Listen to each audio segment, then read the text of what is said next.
Hello, hello! Hai să vă povestesc despre viața pe camion. A fost cineva pe YouTube care și-ar dori să vadă cam ce înseamnă viața noastră de pe camion, cu ce să mănâncă. Și am zis ok, o să țin cont și chiar să știți că e o idee foarte bună la care, sinceră să fiu, încă nu m-am gândit, pentru că eu nu prea sunt axată pe bloguri, pe vloguri de este, pe blocuri.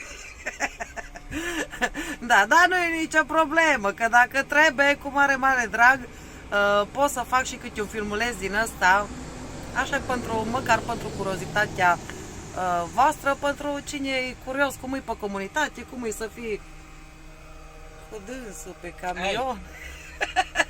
Ce înseamnă viața de echipaj? Stați că vă zic eu mu. Viața pe echipaj. Hai să vă zic eu, dragii mei, ce înseamnă viața pe echipaj. Viața pe echipaj înseamnă multe ore de muncă, multe, adică 9 cu 9 egal 18. Deci din start vă puteți da seama, camionul mere 18 ore, nu zilnic, dar aproape zilnic. Viața noastră normală nu are 24 de ore ca la un om normal. Viața în echipaj e de 30 de ore, din care 9 ore pauză, 21 de muncă, de activități, da? Din care 18 să lucră, poți să mergi să faci la 10 ore, adică să fie 20 de ore de lucru, din care îți mai rămâne o singură oră, fix că să schimbi cardurile. Bun, merem mai departe. Conducem și conducem și conducem și conducem și îl mai enervezi când în când, să-i dau un pic de adrenalină. El, bineînțeles, stați liniștit că și el mă nervează. Hai, e bine, mai rău să ca ungurii din vamă mă nervează. Da, din cauza oboselii câteodată, dacă n-am eu dăcuri, are el. Dacă nu invers, deci ceva tătil la mijloc. Viața în echipaj nu-i tot timpul roză, cu mine e foarte roză, e așa ai. Știi zice? Pentru că eu râd, glumesc, enervez omul la maxim, după ce l-am enervat, îi doinesc cu arice și trece. Da. După aia, ce să vă zic în plus? E vorba de gătit. Să zic și asta. Eu gătesc, el spală. El gătește, el spală. Bănuiesc că știți la ce m-a referit, nu? Hai că vă explic dacă nu. Adică când gătesc eu, spală domnișorul vasele. Când gătește el, spală tot el vasele. Deci, trebuie să facem afaceri aici, nu? Bun, când e de mers la o încărcare sau la o descărcare, ne hotărâm cine să meargă la birou. De obicei, eu dacă mă duc, eu mai stau în povești, lume care mă recunoaște, lume cu care m-am mai întâlnit, stăm, povestim. Uită, Titi, vai, ore ce s-a întâmplat, ore de ce nu vine, nu se întâmplă nimic, nu mi se întâmplă absolut nimic, sunt protejată din toate punctele de vedere, oriunde mă duc, mă întâlnesc cu români, deci jos pălăria, sau dacă nu am eu chef, de exemplu, mere el la birou, sau dacă mă nervează, nu mă duc, mă, nici de crapă pământul. Dacă partenerul dumneavoastră de viață visează orice, să știți că tot ziua avea un calvar. Adică, dacă s-o treză pe stângul, ghineu pentru mine. La fel, viceversa. Dacă eu sunt pe stângul, opus-o! Da, câteodată ne mai jucăm. Domnul cu pricina, ai și tu ceva de zis la prietenii noștri? Ce spui că e viața asta de camion? Eu sinceră să fiu, eu mă regăsesc. Deci eu sunt fericită, eu sunt bine, eu sunt relaxată. Când mă duc în concediu, eu sinceră să fiu, aici am martorul. După cât timp zic eu că mă plictisesc acasă? O săptămână. Bun. Și eu? Tu nici 3, mă! Deci el și de stă 3 săptămâni acasă. Baby, cum ești? Bine, el n-are treabă, deci el poate sta he. Dar nu ți dor de camion, nu meream la lucru, nu. Da, te rog frumos, hai spune și tu ceva, o părere, o sugestie, orice pentru viața de echipaj. Tu ce zici? Să fie înțelegere, să lese unul de la altul, să nu se sfădească, că dacă se sfădesc, mai rău fac, mai tare după aia vin dorurile de casă, de familie, de hobby-uri. Dar nu te uita în ochii mei când povestești, uite-te la cameră, că eu te văd oricum. Da. Da. Indiferent că soț, soție, iubit, iubită, doi prieteni, doi verișori, indiferent ce sunt în echipaj, că-s doi bărbați sau e femeie, bărbați sau două femei, importantă e înțelegerea, primul lucru. Dacă nu te înțelegi, ferească Dumnezeu. Ești să-i dai în cap unul altul și nu merită. Trebuie numai înțelegere, să fiți cu calmul pus, foarte bine, cu toate că eu sunt o fire foarte, foarte vulcanică și foarte... Eu să spun mai multe, da, pentru aia să știți că am un calm de nedescris în mine, pentru că asta e cel mai important, da? Deci, chiar dacă par zburdalnică, când e vorba de un lucru, îs number one. Mi-am desfăcut o țigară nouă. Recunoști? Da. Știi cum e țigara asta? Ca mine, dulce Cum? amară, da, bineînțeles, știu, fără să-mi zici. Hai de capul meu. Când o deschis o țigară din asta, am zis, mă, dar ce gust are asta? A, dulce orange. Bine, mă, dar cum e? Ce-i? Dulce, acră, ce-i becheșigare? Dulce amară, ca tine, o zis. E, pe tine. Dragii mei, eu acum o să stau cu minte, eu nu mai zic nimic. No, te rog frumos acum, baby. Baby, amore mio, ha! Hai mai zorice. Hai că tacă, mă, eu nu mai zic nimic. Organizarea contează foarte mult. Care cum ți le pui, care cum ți le așezi, ca să știi care de unde le iei. Ce? Pot să râd. Nu, râzi. Deci n-am cum să tac, mă, că n-am cum să tac. Deci n-am cum să tac. Da, eu recunosc de organizare, da și el. Deci nu mă plâng nici cu el. Eu am o boală, nu știu unde îmi pun prinzătoarea de păr. La mine asta e o boală. Și tot timpul, iubiru, că nu mi-ai văzut unde mi-e prinzătoarea, dar ori mi-e pe mână, ori chiar mi-e părul legat, de bine, de mă scol dimineața, așa ni zburdalnică cu un cap din ăla. Nu știu pe ce planetă. Baby, nu mi-ai văzut prinzătoarea, sau o pun pe schimbător. Bricheta. Nu, sau, și cu bricheta am o problemă, nu. Și ai brichetă și aici. Da. Arată. Și aici și ai brichete și aici încă vreo 5. Dar niciodată ea nu le găsește. Mi-a umblat cu bricheta? Iubiru, că eu am țigară electronică. Și asta care l-a încărcat. Nu folosesc brichetă. Ba, că mi-ai umblat cu ea, că ți-ai aprins la butelie să faci foc, nu știu ce. Ai dreptate, dragul meu. Așa, asta contează cel mai mult. Să lași unul de la altul, că după aia tot mai revine. Să spuneți așa ca mine, ai dreptate, dragul meu, sau? Ai dreptate, draga mea, dar și dacă e nu are dreptate, da, ai dreptate, draga mea. Mă, trebuie să dai dreptate. Da, trebuie să-mi dai dreptate. Da un sfat la bărbați, mă, dați dreptate la femei, mă, că așa vă mere bine în viață. Da. Serios, dacă nu. Nu trebuie orgoliu, nu trebuie nimic, așa suntem noi femeile, noi trebuie să fim înțelese, punct și stop. Mai spui ceva, baby? Ui, acum să uită, mă, caleu! Măi, când nu ai dreptate, mă, bine ai dreptate și gata. Da, tot ai dreptate, nu. Așa. Bine, mai ai dreptate. Munca Noaptea se la împarte. culcare. Da, și munca se împarte, dar noaptea la culcare, titularii dor jos, tilicarii la vilă. Munca se împarte la doi. Îți dau cuvântul, dragul meu. Ce e mai greu, bineînțeles, trebuie să facă bărbatul. Într-un echipaj soț-soție. Nu? Da. Ce, iară nu-mi dai dreptate? Ba da, cum să... Nu. Dar eu îți dau... Tu stai la volan, scoți capul de suremorcă, eu mă duc fain frumos, desfac cablurile, nu? Asta e se referă când e vorba de schimbat remorci. Da. Bun, mai departe. După aceea, să merge la încărcare.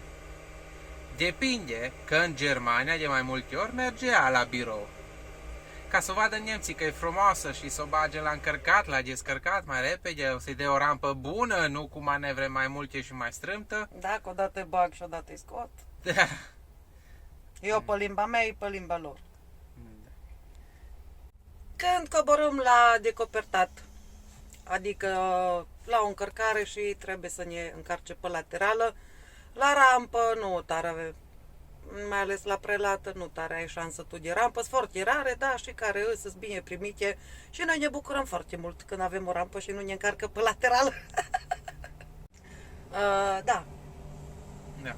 amândoi coborâm jos, dacă îi descos cablu tir împreună, eu pe o parte, ea pe alta, de decopertat la fel, eu pe o parte, ea pe alta, De înălțare morca. de înălțare morca și așa nu ne certăm, că eu de ce am făcut mai mult, că ea de ce a făcut mai puțin și așa mai departe. Când... La alimentări, unde e muncă mai murdară, la fel, cobor eu, alimentez, de multe ori coboră și ea, îmi bagă pinul de pe carduri, îmi bagă numărul de kilometri, cum se face alimentarea.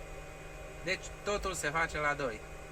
Și dacă e noapte, eu îi spun, baby, te rog frumos, nu mă treză, chiar mai voi cu ochi. Lasă-mă să dorm când dacă opresc pentru alimentare, dacă chiar sunt obosită. Eu fă de câteva ori se întâmpla, recunosc. Așa e că, bine, e normal, e normal. Asta e. Aulai, dar tu de câte ori mai trezit pe mine, zice? Deci, eu dacă eram la volan și urma să mă duc să alimentez, în secunda 2, pum!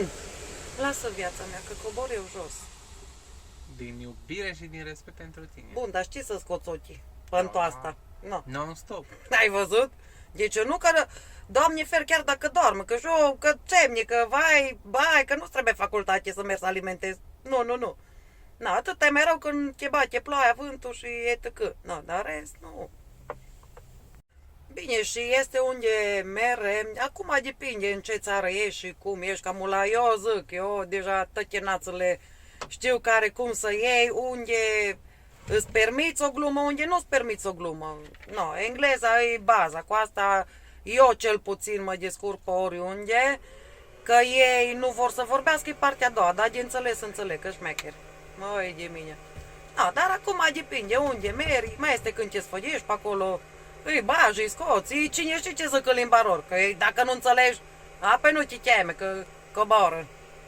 De la Pătru și Mihai, la toți arhanghelii. Cel mai frumos e când vine weekendul, ăla de 45, așa-i? Da, când ai tu de înregistrat câte ceva și eu trebuie să stau câteva ore, așa, să nu tușesc că se aude pe înregistrare, nu? Bine, mă, Să nu aia... te întreb că, iubirucă, ce mâncăm astăzi? Pentru că tu ești foarte concentrată și oricum nu mă auzi. Apăsare și bătaie. Da? Nu, lăsăm vrăjala, deci când vine weekendul, noi ne bucurăm foarte mult.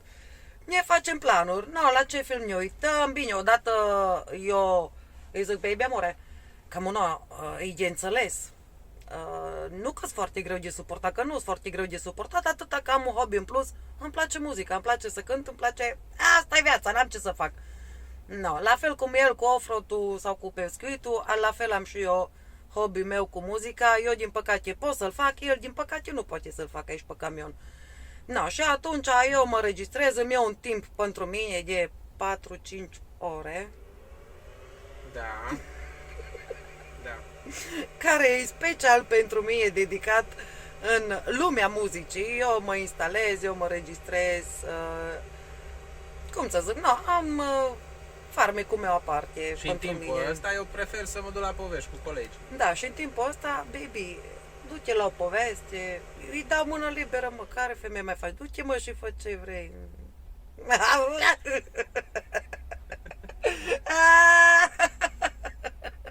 Na, și de ce eu îmi fac programul meu de muzică, mă simt în lumea mea câteva ore și după aia ne uităm la un film, găsim români pe tălocul, mai coborâm la o poveste. Asta, dacă se întâmplă sâmbătă, normal sâmbătă, când ajungem, suntem cam obosiți. Dar duminică sau sâmbătă seara până... Da. E bine, deci în orice caz e bine. No, acum... No, cam asta e viața în echipaj. Deci, practic, lucru, conduci, tămei și tăvii și tăsui la deal și căboi la vale și tot așa.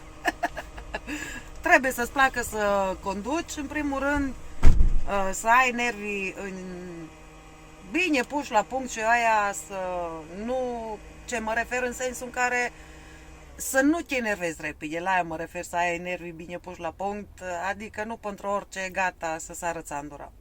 Nu. Trebuie calm și tot ce se așează, atât e frumos și atât e de faină meseria asta, dacă ești organizat cu tăti și dacă ai intrat, așa cum să zic, cu bine în meseria asta. No, asta e părerea mea. Apoi acum depinde fiecare, probabil o să vină alte comentarii cu cine știe ce. Vedem, nu știu. Dar eu v-am spus asta din punctul meu de vedere ce înseamnă viața în echipaj la noi. No, cam asta e. Meri, tămei și tăvii și tămei și tăvii. V-am țucat, dragii mei. Aici mi se vede cum mi s-o șters din ruj. A gândit lumea că-s bătută. Dar nu-s bătută. Am mai bine. Am observat după ce am montat clipul că ce urât s-a văzut acolo. Mai bine mă dădeam. Eu nu-s genul care să se uite să văd. Îți bine, lipsa ceva. Nu, frate, dă-i să sune. V-am țucat, dragii mei. Pa, pa! Pa, pa! Dragii mei, știți ce am uitat ca să spun cel și cel mai important în meseria asta? Noi râdem, glumim, da și plătim, știți vorba aia românului. Glumesc. Deci, lucrul cel mai important în meseria asta e să execuți ordinele dispatcherului. Adică, pe camion nu faci ce vrei tu, nu conduci când vrei tu, nu ești ca pe mașină mică. Aici să conduce la program, nu trebuie să-ți depășești orele de conducere, trebuie să fii tot timpul, deci, în execuție, cum ar veni, da? Tu primești ordine de la dispatcher, tu trebuie să execuți ce zice dispatcher. Du-te acolo, te duci acolo. Bine că dacă zice țăpă de pe pod, nu-i fraier să te țâpe, amu. Și e normal, deci să merge la ordinele dispatcherului, când îți dă încărcare, descărcare, tot ce ai tu de făcut, da, cu coordonate, cu tot tacâmul. E normal că nu, conduc am un tic, mă întind o jumătate de oră, apoi mai mere. Nu, în echipaj nu există așa ceva, de-aia echipaj, pentru că să fac curse lungi cu kilometri mulți și atunci, odată tu ce ți-ai pornit programul și ți-o zis să te duci în junglă, apoi tu până în junglă nu te oprești, că de-aia ești echipaj, de-aia ai program să mei și dacă se poate să te și întorci un pic înapoi. Sau dacă ți foame, nu că, vai, stai că opresc cum timp, ne faci o ciorbiță sau o tocăniță, ca pe mereu mai departe la drum.